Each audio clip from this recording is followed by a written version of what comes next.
अभी वर्ली शमशान घाट से तस्वीरें लगातार आपके सामने हैं। अंतिम संस्कार अब से कुछ ही देर में होगा और उससे पहले अंतिम विदाई गृह मंत्री अमित शाह की तरफ से रतन टाटा को दी जा रही है। उनके साथ महाराष्ट्र के मुख्यमंत्री एकनाथ शिंदे भी मौजूद हैं। वो भी अपनी भावभीनी श्रद्धांजलि रतन टाटा को अर्पित करते हुए तस्वीरों में आपको नजर आ रहे होंगे। तो यही खास बात है रतन टाटा की। खास बात यह है कि उनसे न सिर्फ बड़ी बड़ी हस्तियां जुड़ाव महसूस कर रही हैं, बल्कि हर घर में एक आम साधारण इंसान भी उनसे जुड़ाव महसूस कर रहा है। गुजरात के मुख्यमंत्री भी इन तस्वीरों में आपको नजर आ रहे होंगे, भूपेंद्र पटेल। वो भी अपनी भावभीनी श्रद्धांजलि इस वक्त जो है वो रख रहे हैं, भावभीनी श्रद्धांजलि अर्पित कर रहे हैं। और डिप्टी सीएम देवेंद्र फडणवीस भी इस वक्त आपको तस्वीरों में नजर आ रहे होंगे। कुछ ही देर में अनमोल रत्न भारत का कोहिनूर अलविदा कहकर हमेशा हमेशा के लिए चला जाएगा। सिर्फ रह जाएंगी यादें, और वो यादें कितनी खास हैं, वो यादें क्या कुछ सिखाती हैं, उसी पर हम लगातार बात कर रहे हैं। शाइना एनसी भी इस वक्त हमारे साथ हैं, प्रवक्ता भारतीय जनता पार्टी की।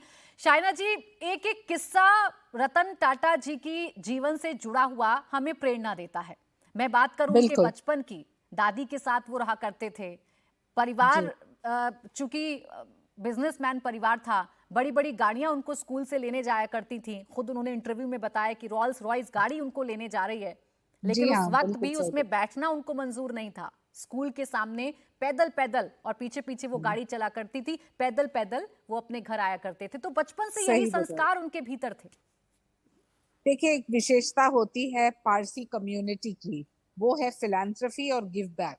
सादगी की सब ने बात की है। मैं 2-3 एनेक्डोट्स आपके सामने जरूर रखना चाहती हूँ, क्योंकि लोग जानते नहीं, और मैं इस वजह से बोल रही हूँ कि लोगों को प्रेरणा मिले इससे। उद्योग के क्षेत्र में इंडस्ट्रियलिस्ट बहुत सारे हैं जिनको प्रॉफिट और लॉस से फायदा भी होता है, नुकसान भी होता है। लेकिन यहाँ एक व्यक्ति जिनके लिए प्रॉफिट सिर्फ है समाज सेवा, प्रॉफिट सिर्फ है कि ग्रामीण क्षेत्र में काम करना, प्रॉफिट सिर्फ है कि स्ट्रे एनिमल्स के लिए एक वेटरनरी हॉस्पिटल बना, प्रॉफिट सिर्फ है कि कैंसर पेशेंट्स के लिए एक अस्पताल बनाए। लोगों ने, माशेलकर जी ने स्वयं कहा, सादगी के इतने सारे उदाहरण है कि कहाँ से शुरुआत करें। Simplicity, compassion and generosity is a rare combination, and a rare combination in public life, or for that matter जिस परिवार से वो आते हैं।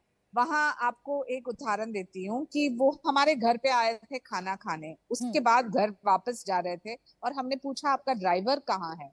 तो उन्होंने कहा कि ड्राइवर को तो मैंने छोड़ दिया क्योंकि उनके परिवार के लोग भी उनके साथ खाना खाना चाहेंगे, और 8 बज गए हैं, वो बहुत दूर रहता है, तो वो ड्राइवर गया और मैं स्वयं गाड़ी चला के वापस जाऊंगा। ये है सादगी का एक मिसाल। कंपैशन की बात करें तो आपको पता है, शाम के वक्त उनके कुत्तों के साथ उनके लिए एक प्रायोरिटी था, और उन्होंने एक क्रैश बनाया स्ट्रे डॉग्स के लिए, उनके ऑफिस में वेटनरी हॉस्पिटल बनाया स्ट्रे एनिमल्स के लिए। लेकिन कहीं भी इसका चर्चा और जिक्र नहीं हुआ है, कहीं भी कोई प्रचार नहीं हुआ है। और जेनेरोसिटी की बात करें तो आपको पता है, टाटा मेमोरियल हॉस्पिटल कैंसर का नंबर 1 हॉस्पिटल मुंबई में, इसके बावजूद उन्होंने doctor Abaji Thate hospital, cancer hospital Nagpur में इतना बड़ा डोनेशन दिया, लेकिन किसी को पता ही नहीं, क्योंकि उन्होंने चुपचाप अपना काम किया। मुझे याद है जब वो आए थे राष्ट्रीय स्वयंसेवक संघ नागपुर, आदरणीय सरसंघचालक जी को मिलने उनके जन्मदिन पे, उन्होंने कहा मैं आधा घंटा रहूंगा, लेकिन रहे 3 घंटे, क्योंकि वो इतने प्रभावित हुए वहां के काम से। तो कोई जात पात स्तर के आधार पे नहीं, कोई कम्युनिटी के आधार पे नहीं, वो सिर्फ समाज सेवा और philanthropy. So I think really he was the Ratna that Bharat has always had, और हम कभी भी उनको टाटा नहीं कहेंगे।